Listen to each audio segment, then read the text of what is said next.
We're going to get started with our this back to school re-engagement refresh with Jessie Cuddy. And Jessie is the Senior Director of Learning and Practice at the Communities and Schools National Office. She leads all the efforts to engage with, support, and optimize learnings from the national network of CIS affiliates across the United States. Her passion for high quality, evidence-based student supports stems from a background in social work and experiences in local, state, and national program implementation and management. She serves as a commissioner of the Alexandria City Children, Youth, and Families Collaborative Commission. And prior to joining the CIS National Office, Jessie was the Associate Director of Psychosocial Programs for Save the Children US. She holds an MSW from Tulane University School of Social Work. And we sure are honored and grateful that you are here with us today. Well, thank you, Susan. I appreciate it. Thanks for having me. And I see some familiar faces, which I just love. I wish we were in person, but maybe next year, right? So thanks for reading out my bio. I didn't realize we'd read the whole thing out. I think most importantly, and I get most excited about, is today is my 6-year anniversary with Communities and Schools. And my tagline about, hey, Mario, my tagline about CIS is they're going to have to ask me to leave. I just love the work that we get to do.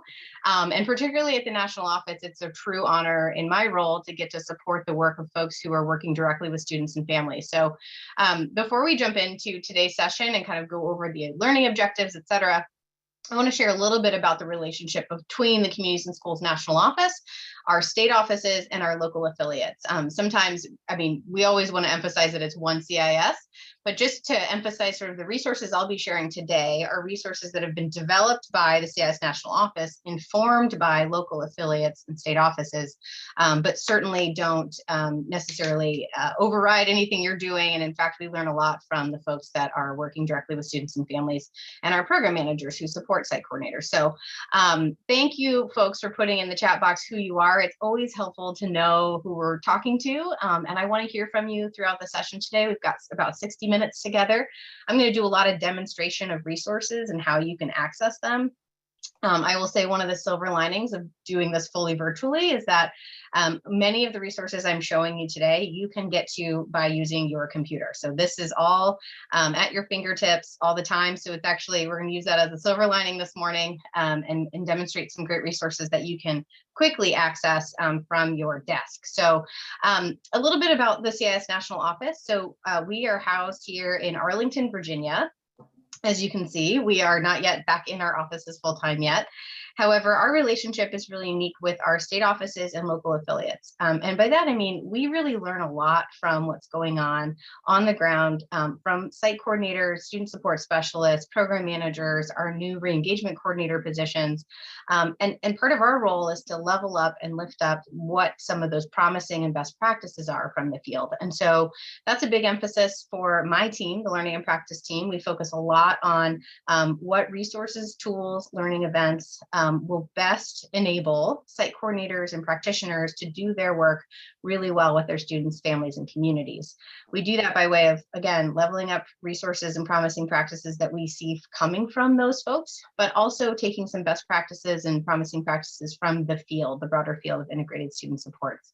So our work and our effort at the National Office is to make sure that those resources, events, and learning opportunities are accessible, that you can get to them in a quick and easy way. They're making your life easier and more turnkey as you're working with students and families, and then also to partner with you, whether you're an affiliate lead, you're an affiliate staff person, a state office staff person, that you have the opportunity to share with the broader network of CIS affiliates across 25 states and District of Columbia, all of the great resources and tools and practices that you're developing. So that's a little bit about the relationship between CIS National, the state offices, and local affiliates. And one of the things that's truly, like I say, is an honor, and it's one of the reasons you'll have to ask me to leave someday.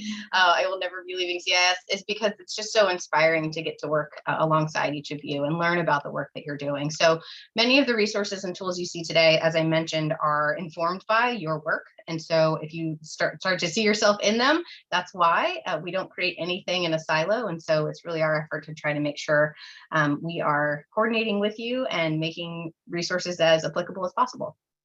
So let's dive in. Today during our session, and I just want to get a thumbs up, Susan, can you see my PowerPoint? Yes, great. All right, so re-engaging with the learning environment. So we know it's been an intense couple of school years.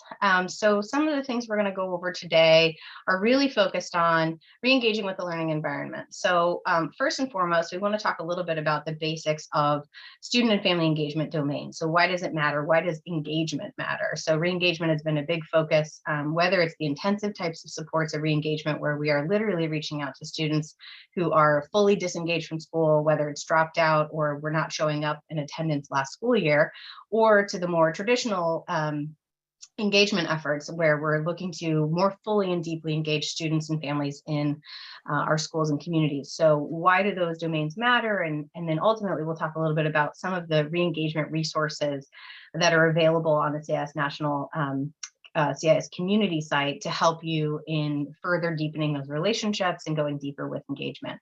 And then finally, we'll talk about the CIS assessments and tools to support your re-engagement work for this coming school year. You may have attended some of the sessions we held at the launch of the school year in August and September at the national office. We hosted a series of re-engagement resource refresh. We went really deep dive and had some affiliate feedback and experience where they shared some of the resources they've been using over the last year. So those are all available on CIS University, and I will show you how to get there. So all those resources and recordings are available as well if you want to go deeper in any of these topics today. So next, we're going to talk a little bit about student and family engagement. So why do the domains matter? What are they? And how do they really align with, it is the work of communities and schools is student and family engagement. So why engagement matters, and this is sort of the research side of things. So engagement really matters because it's predictive of higher grades, test scores, and academic aspirations. And that's a huge part of the work that we do, is trying to ensure that students are engaged in school and learning so that they can succeed in life. It's also linked to college attendance and persistence. So students who are more engaged in school and the learning environment, and not just from an academic perspective, but also social emotional perspective, those students are often more often going to attend college and persist through college completion. And then finally, and I think for most of us, this is something that we know is a major need for many of our students and families, engagement is linked to favorable mental health outcomes. So in other words, when students are more engaged in the learning environment, they have lower levels of depression and suicidal ideation, and they have higher levels of life satisfaction. So we know engagement matters. This is really similar to when we rolled out the developmental relationships framework. This is sort of stuff we know, and this is why we do the work, but it's always helpful to have the talking points about the research behind engagement and why we put so much effort into it. So what are some of the barriers to engagement? One is, we know this, basic needs. It's sort of that hierarchy of needs. You know that if students and families' basic needs are not being met, it's really hard to show up academically and socially at school. Their social emotional well-being. So again, when they have some of those barriers and students aren't building those competencies around social emotional learning, it can be a big barrier for them engaging with the school learning environment. Thirdly, and I know we all saw this in first real hand this last year, was the virtual learning and technology access. So we know there's huge barriers to student access of virtual learning and technology. Even when we're in school, sometimes there's a challenge with students being able to access technology that really helps set them up for success to engage in the learning environment. And then finally, racial and social justice. And this is something that, you know, in the last year and a half, we really gotten to dive deep into hearing from students and their families around how this is a true barrier to engagement. And again, I'll just make a note, this is nothing that's new to any of us who've worked with students and families in the past. However, it's really been elevated as a national conversation and provided some opportunities and some challenges to how we can best support our students, but really handing the mic over to students around racial and social justice issues, I think has really opened up a great dialogue at a community level. And an opportunity for us, whether you're a site coordinator, a student support specialist, program manager, executive director, an opportunity to have these conversations around how racial and social justice injustice can really be a barrier to student success and engagement. So this is a framework, and this is sort of the last, hopefully boring slide that I share, but this is a framework where we really wanted to take a thoughtful approach at the national office to how we were talking about re-engagement and integrated student support. So again, kind of aligning this concept of re-engagement with the work that we already do so that we can have thoughtful conversations with our communities, our principals, our partners around why re-engagement matters, and really position communities and schools as that integrated student supports provider that directly relates back to re-engagement. So this framework is available on the CIS community. I'll share it with you during today's session. However, it's really valuable when you're looking at how you're moving through sort of the different elements of re-engagement. So on the far left side, you'll see it's really about reconnecting with students and families. We know it starts with relationships. It's always going to be embedded with relationships when we're talking about communities and schools. So each of the different columns you see here have a related resource. So I'll walk you through those a little bit later in the presentation as well. So reconnecting with students and families. So checking in with students and their families, understanding, recognizing, and empathizing their recent experience. So this is a lot of the work we already do, right? It's relationship building, it's developmental supports, it's those check-ins, and then building strong and trusting relationships, both with students and families. And I think this year has been really interesting, and I think a really great experiment in how could we be really adaptable as a network in engaging families and students in this certainly unique time of their learning life cycle. Secondly, is supporting recovery. So again, assessing student and family needs. So starting with the relationships and then going to, let's take a look at what your needs and assets are. Coordinating and deploying basic need resources. So I know many of you this last school year, again, had to adapt quite a bit. I heard a lot about porch visits and drive-bys and all those great things that we just adapted the way we would traditionally support the recovery of students and families. And then addressing urgent mental health crises and well-being needs. So beyond social emotional learning and sort of those supports that can be a longer term support around SEL development, but really addressing those crisis moments for students and families has been a critical component of re-engagement. And then finally, re-engaging with the learning environment. So supporting school staff well-being. And this is a big item around how CIS can really position itself as a full scope social emotional learning type organization. We know one of the biggest barriers for students' social emotional learning development is the adults in their lives not having those competencies themselves. So where can we position ourselves, whether it's just through modeling social emotional competency as adults with our peers in the school building, or it's all the way through actual training and delivering supports to other adults and students, school support teams within our school buildings. That's a huge element of social emotional development for our students. Coordinating school climate initiatives, so thinking about the school as a full climate, a full environment for students. So it's about emotional safety and well-being, physical safety and well-being, and that students really feel engaged with their learning environment. Safety has to be a critical element there.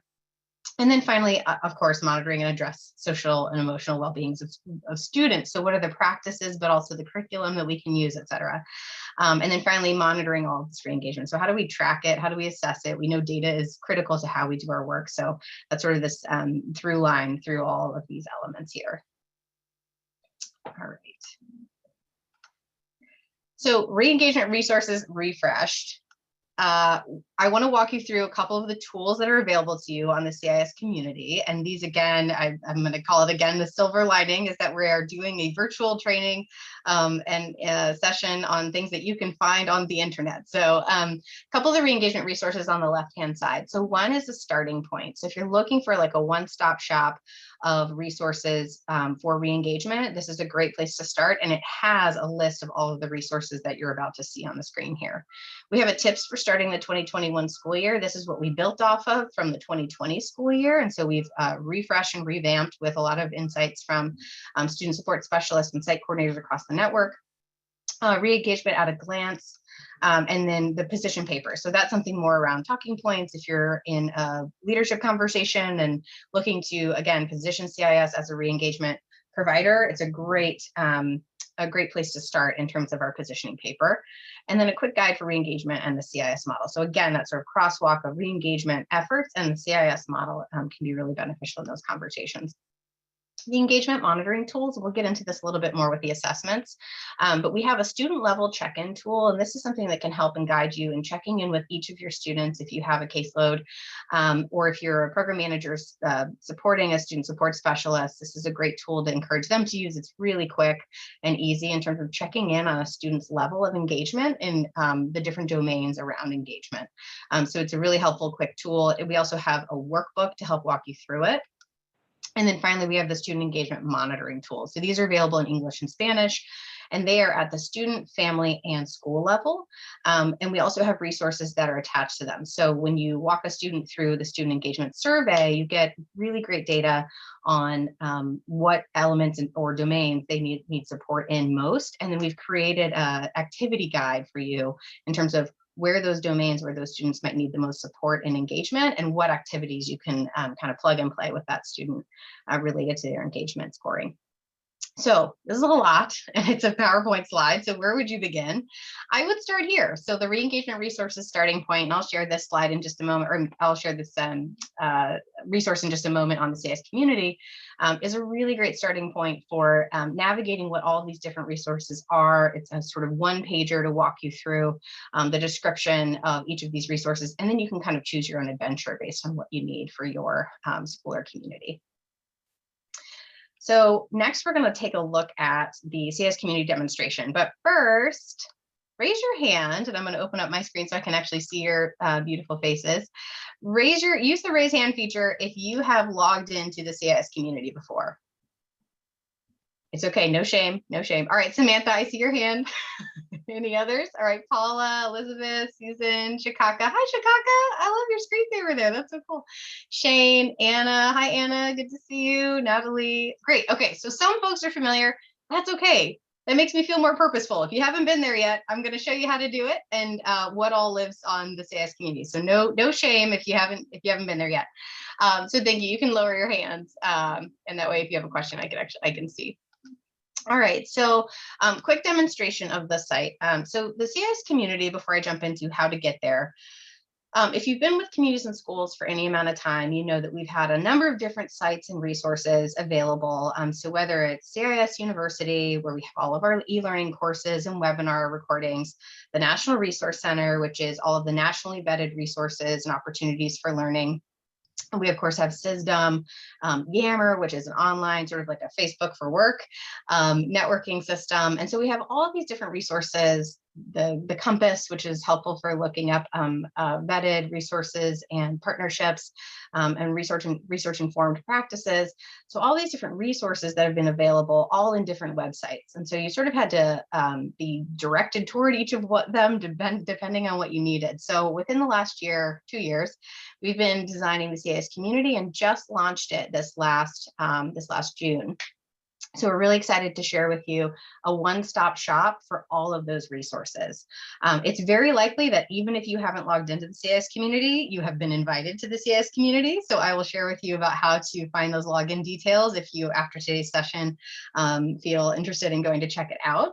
But this is basically a one-stop shop where you can find all of the resources in one place. It's one login, it's one address. You can bookmark it in your browser, and then you never have to remember what that website is again.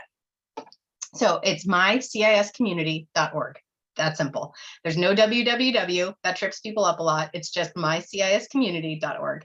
So from the community, as I mentioned, we of course have links to the National Resource Center, CIS University, SysDom, CIS events, Yammer, and then of course the CIS website. There is a really robust help desk feature there. So if you can't find a resource or you're having trouble with some other feature of the site, the help desk is monitored ongoing, and we have a number of folks who manage those tickets and things. So this is the main page of the CIS community. So when you log in, you will land here on the My Info page. So there's a lot of really great stuff below there. I'll walk you through how to sign up for some newsletters and different resources to access from that main page as well. But primarily for today, we're going to be talking about what's available on the NRC. So we would click there. So all of the resources we're talking about today, the re-engagement resources, and then also the student assessments are available under the student supports and model materials page. Again, I'll show you how to get here. But you'll select, use the filter. We also have a search function here, and I'll walk you through that in a moment as well. But we tried to make the re-engagement resources as easy to find as possible. So we've created a new filter content category, which is re-engagement resources. So if you are interested in any of those resources I just mentioned and you're looking for them, one of the easiest ways to find them is to go to the student supports model materials section on the NRC, filter by re-engagement resources, and then they'll all pop up right there. So logging into the community, this is a quick plug if you haven't done it yet. Look for your welcome to the CIS community email from ciscommunity@cisnet.org. Then you will click on your unique link within that welcome email. You'll set up your password and then bookmark that login page. So then you can just come right back to it and log in using your password. If you can't find that welcome email, check your spam folder first, and then check with your community administrator. So every organization within communities and schools, so all affiliate level, state office level, and the national office all have their own community administrator. So if you don't know who your community administrator is, that's okay. You can reach out to us at ciscommunity@cisnet.org. So we'll share all of this afterward as well. And then finally, if you have logged in and it's been a minute and you can't remember your password, there is a forgot password section on the login page. So if you just go to the myciscommunity.org login page, you can click that forgot password and it'll send you a prompt to set up a new one. So if it's been a little bit since you've been there, that's okay. Again, no shame. And hopefully we've made it pretty user-friendly to get in. So now let me walk you through the community and some of those resources that I just shared with you. And then we'll transition over to the assessments conversation. So as I mentioned, when you first log in, you'll have your My Info page right here on the main page. And as you scroll down, you'll see there's a lot of stuff you can update about yourself. It's just information for you to keep. And then ultimately down the road, we'd love to have a way for folks to be able to see one another and sort of look each other up and connect with each other across the network. So that's coming down the road. So it's worth keeping this About Me section pretty updated so folks can find, peers throughout the network.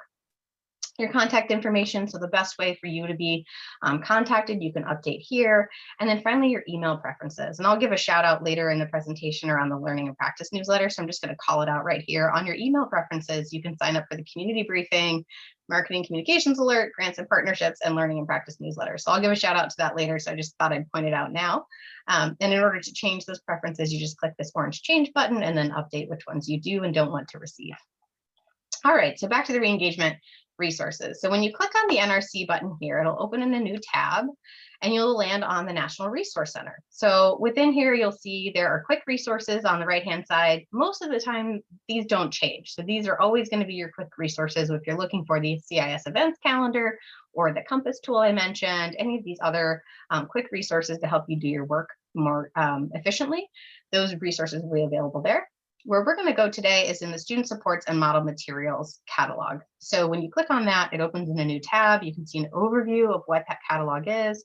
There are sometimes spotlights, so if there's new events or resources coming up related to student supports practices, you'll see those here. And then a quick catalog structure, just giving you an idea of what is included in the catalog.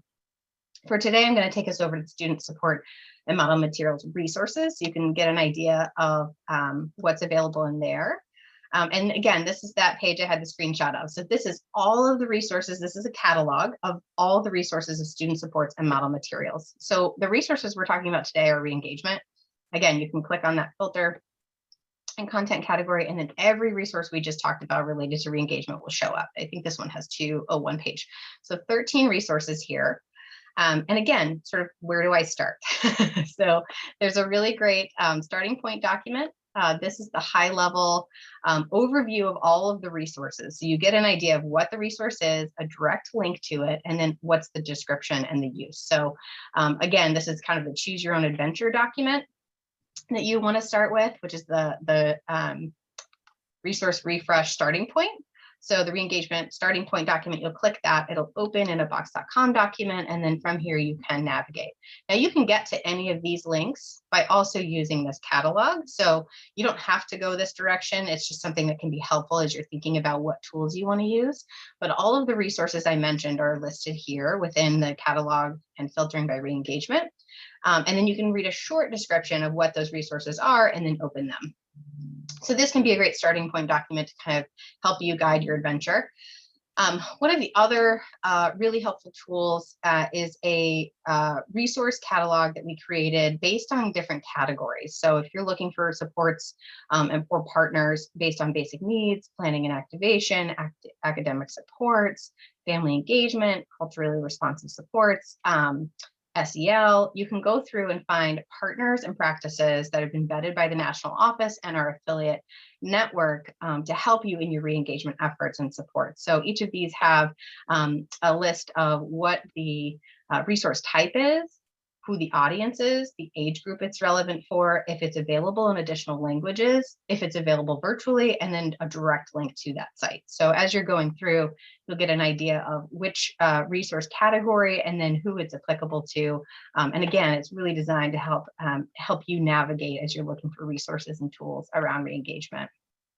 And this final one, I'll bring us back over here when we talk through the assessments. If you're using the engagement monitoring tools, one of the things that will come up as a part of the engagement monitoring survey is a domain, so an engagement domain. And so based on the student's engagement level in social engagement, behavioral engagement, cognitive engagement, and then emotional engagement, you can identify that if that student needs support in one of those areas, you can come to this resource and then take a look at any of the available resources that have been vetted based on those domains. So if you're looking at different goals related to social emotional goals, life skills, you can identify again the audience and support, tier 1, 2, or 3, and then how it aligns with the developmental relationships framework. So that's another really great tool we'll come back to once we talk about the assessments. So I'm going to pause there. It's a lot of information so far about the CIS community. Are there any questions, comments, thoughts? And I see Trishanda has her hand up and Mario, but that might be from earlier. Earlier, Mario? Okay, no stress. Trishanda, do you have a question? Nope. All good. Okay, great. So feel free, I'm monitoring the chat box. As you have questions, throw them in there, or thoughts, or if you want me to slow down, I'm fine with that too. So let me move us back to the presentation and we will move into the CIS assessment. So these are some of those resources that are available to you. Before we jump in, I wanted to see in the chat box, which CIS assessments are you using with your students? And so if you're not a student support specialist, you're not working directly with students, would love to just see what CIS assessments are you familiar with. So if you could drop that in the chat box, that would be really helpful. Would love to see which assessments you're using. And as a little cheat sheet, if you're going, which assessments are CIS assessments? I'll move on to the next slide so you get an idea of which assessments I'm talking about. So I'm referencing the DR360, the SEED assessment, which is the social emotional academic development assessment, the engagement survey, so those engagement monitoring tools I mentioned, and then the CIS and me assessment. So just drop in the chat there if you're using any of these four regularly with your students, or if you're a program manager, which ones you're encouraging use of. Anna and Shikaka, thank you, jump right on it. SEED, and you'll be using the engagement survey, great. DR and SEED. David, I see you're using the SEED, that's great. And again, SEED is short for social emotional academic development. We'll talk through what each of these assessments are, and then I'll talk you through how to access some of the quick resources for utilizing these assessments this school year. So a quick overview. The CIS assessments really guide us in our practice with our students and families in understanding kind of where our students sit, right? So we do that check-in with students the first time we meet them, and ongoing as we develop those relationships, really understand their assets and also their needs. And so these assessments have been designed specifically for communities and schools, and in some cases by communities and schools, in the case of the SEED assessment, for our work. So I just want to give a high level overview of what they're for, how you can use them with what grade levels, and what they've been designed to help you sort of identify as you're working with your students. So Really quickly, the DR360 assessment was designed to do that work of illuminating a student's relational web. So understanding what supports a student has in their life. Again, those assets that are based on relationships. So it's a measure of the 5 developmental relationship framework elements. And I know almost everyone, I would say maybe everyone on this call is familiar with developmental relationships. I know North Carolina was an early adopter of the DR framework as we rolled it out a few years ago. But this is really a measure of understanding of the relationships in that student's life, which ones are most developmentally supportive. And so of those 5 elements of expressing care, providing support, challenging growth, et cetera, which ones are most developmentally supportive of that student, and can you continue to leverage as an asset for that student? It was designed for middle and high school students only. So that's one thing to note, is that the DR360 is useful with your middle and high school students. And then I know Shikaka and Anna are here, and they have done some great presentations on the DR and high school tools. So we've got an activity book that goes along with the DR360 assessment. So again, we don't want to just leave you with the data when you're using these types of assessments. The connection of the dots is between using that data in your practice of supporting those students. So the developmental relationships framework activity guide can be really useful once you've used the DR360 with your students to identify which of those elements they really could use some support in developing. The SEED assessment was designed, again, this is also middle and high school students, was designed to help you measure the social, emotional, academic development of your students. So identifying whether you're setting an SEL goal with that student or just getting a measure of sort of where they sit in these 5 domains, academic mindset, self-control, self-perception, social awareness, and social support gives you an idea as a practitioner sort of where that student sits with their SEL development.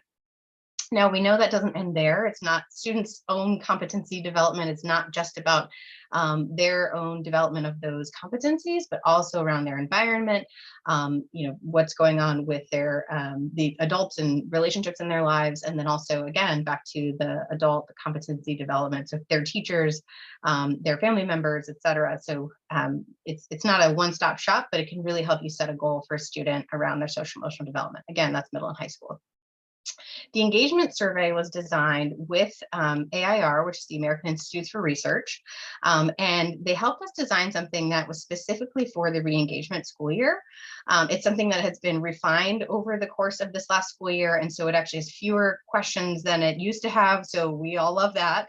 Because it's got fewer questions, it takes less time, but it's, again, a measure of those 4 domains of student engagement in school. So this goes back to that resource I just shared, where once you measure the elements and the domains for that student, and you see that maybe there's an area for growth for that student, you can come in and look at what resources or tools or activities could I connect with the student around either social engagement, behavioral, cognitive, and emotional. And this goes back to the first slide I shared, which is why this matters.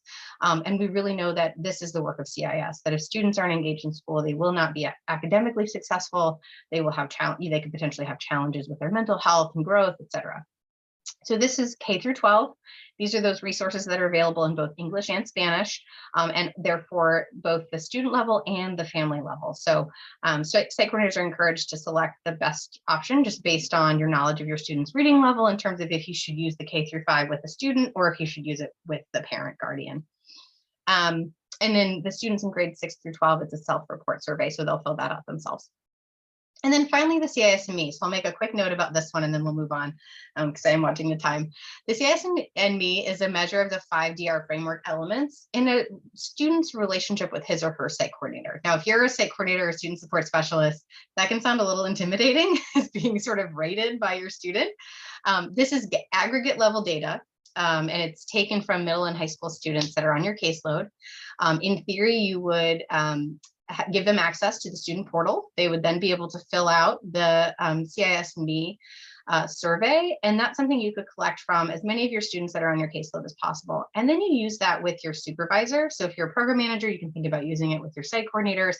And it's really just an area of, and it can feel vulnerable, but an area of identifying where are my opportunities for growth in the 5 DR framework elements with my students. So how do I show up to work? And we probably all know this a little bit. Like some of us are really good at challenging growth, but maybe not so good at expanding possibilities, for example, or we're really great at expressing care. That's probably why we got into this work, but we're not so great at challenging growth or like pushing students a little bit further, right? So this is a really great tool.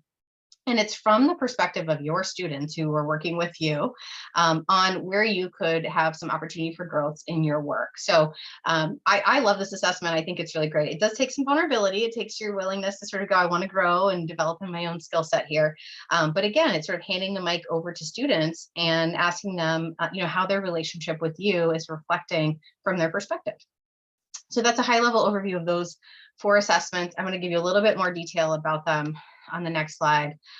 So I went over a lot of the purpose here, but I think one of the things I love about this slide is it gives you an idea of the number of questions. So the SEED assessment by far has the most, so that can take the most time. The engagement survey has the fewest. So again, it gives you some really great detailed data, kind of a starting point around engagement with students. And then if you find that you want to go deeper on something like social emotional development with your student, you can then use something like the SEED. So if you're looking for how do I, again, I'm probably overusing this, but choose my own adventure related to these assessments, the engagement survey can really be a great place to start because it will give you a little bit of direction on where that student is sitting with those 4 engagement domains. And then from there, you can say, oh, we want to work on some developmental relationships. So let's move into that assessment. And those, again, can be really helpful to sort of set markers for goal setting and monitoring and adjusting. Again, the administration, you can see, you can do these during the needs assessment, you can do them at the end of school or at the exit of school. So each of these have different sort of touch points in time. Obviously, we don't want to over-assess our students. It's really just using that data really thoughtfully in your practice. And so when and how often should you be monitoring the growth and development of your students? And obviously, surveys are not the only way to do that, right? So we know relationally, we can pick up and they will self-report to us how things will go, or how things are going rather. So don't always lean on just the assessments, but it can be hopefully a helpful tool to you. So then we've got some example uses for each of these here at the bottom. So, with the DR360, again, if you want to learn more about a student support system and relationships outside of school, it can be a really great tool and talking point with that student, learning more about who the people are that are the assets in that student's life. With the SEED, if for example, students referred to you for disrupting class or having conflicts with peers and teachers, this can be a great thing to sort of level set where might be your development areas for social emotional learning. The engagement, again, this is something that we've seen, for example, CIS of Atlanta, which is another affiliate within our network, has used with every student in their school. So they've done it at school-wide level, and it gives a really good indicator of sort of that school climate level around student engagement. So you can use it with just your case managed students, or if you've got a great relationship with your principal and other school support staff within your school, you could use it school-wide to get an idea of sort of aggregate where students are with their engagement and involvement in school. And then finally, again, the CISME assessment, I went deep on that. So that's a really great professional development tool if you're open to and willing to diving into that with your supervisor. Again, I'll share this. I love this as a cheat sheet. So it's sort of like, how do I pick which assessment is going to be the most relevant? So the next piece, I want to just demonstrate how you get to these resources. Many of these are available in SysDem and also the student portal. So particularly for the assessments that we're having students fill out, they're available. You can get them electronically and download, have them do it on paper, but also you can have them set up in the student portal. There's a lot of great resources on the National Resource Center on how to get students set up with the student portal. So if you're curious about that, I encourage you to search that on the NRC as well. There's a great overview and PowerPoints and webinars. So navigating to these assessment resources. So similar to the re-engagement resources I just shared, we have a specific filter for student assessments. If you're looking for something and you're kind of in a crunch, that's a quick way to narrow down those resources. You can click on student assessments there in the left-hand column under the content category.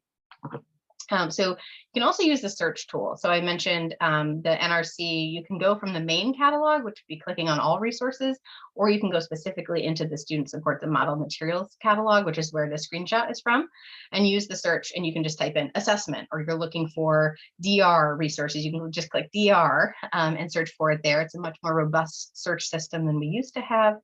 And then I would encourage you to start with the getting started resources. So for example, if you're looking for, you're looking to use the DR 360 assessment, you can start with the DR 360 getting started resource. And let me just demonstrate what that looks like. We go back to the catalog, click on student assessments. And then let's say we want to open this. So this again will give you a box.com folder or file rather. And once you jump in, it'll just give you an overview of what the DR360 is for, who can use it, how do I use it. None of you are Texas affiliates, but if you were, you don't use SysDem. And so that gives you some information on that.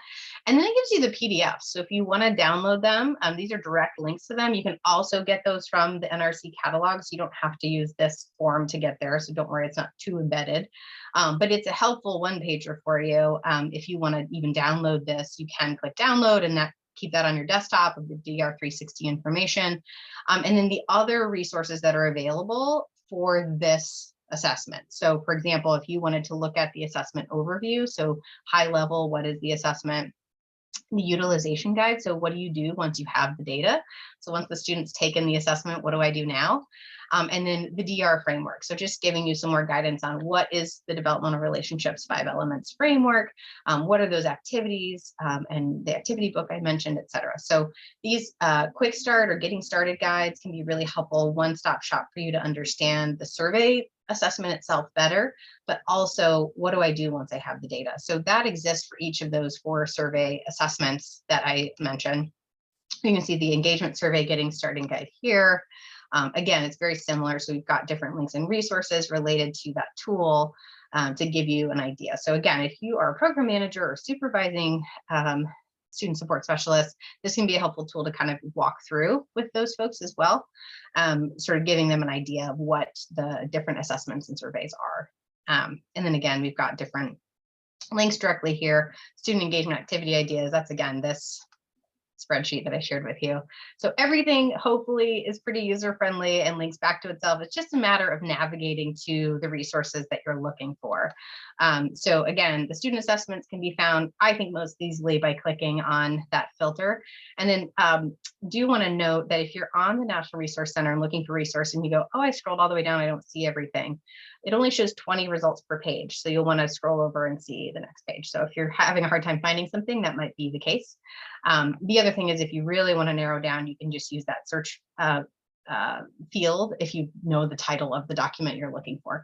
And then again, you can download everything. You can keep it on your desktop if that makes life easier for you and you're not having to bookmark and come back to things. So, all right, I just spent close to 50 minutes talking. Does anyone have any thoughts, questions, or anything I can help with when it comes to either the resources we talked about today or navigating the CIS community to identify helpful resources and tools for your school year and re-engagement?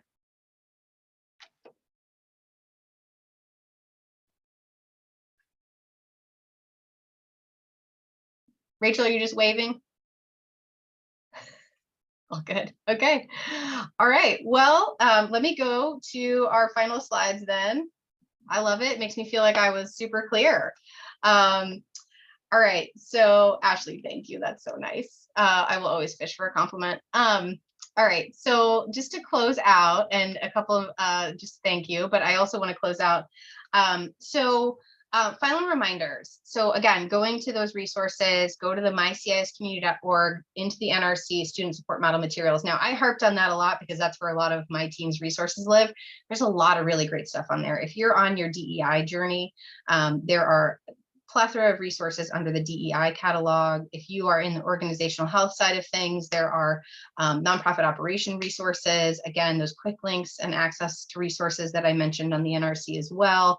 And then again, I wanted to give a plug for, we just launched a learning and practice newsletter from the CIS National Office. And this newsletter will go out to everyone in the CIS community who is a program manager or a program lead. But you can also sign up for it. So that was on that homepage that I mentioned, where you can scroll all the way to the bottom of your profile and click the little change button and subscribe yourself for Learning and Practice newsletter. So within that newsletter, we just launched last month. The second one's coming out next week, next Tuesday, you will get direct emails around each of the learning opportunities that are coming up for program managers and site coordinators from CIS National.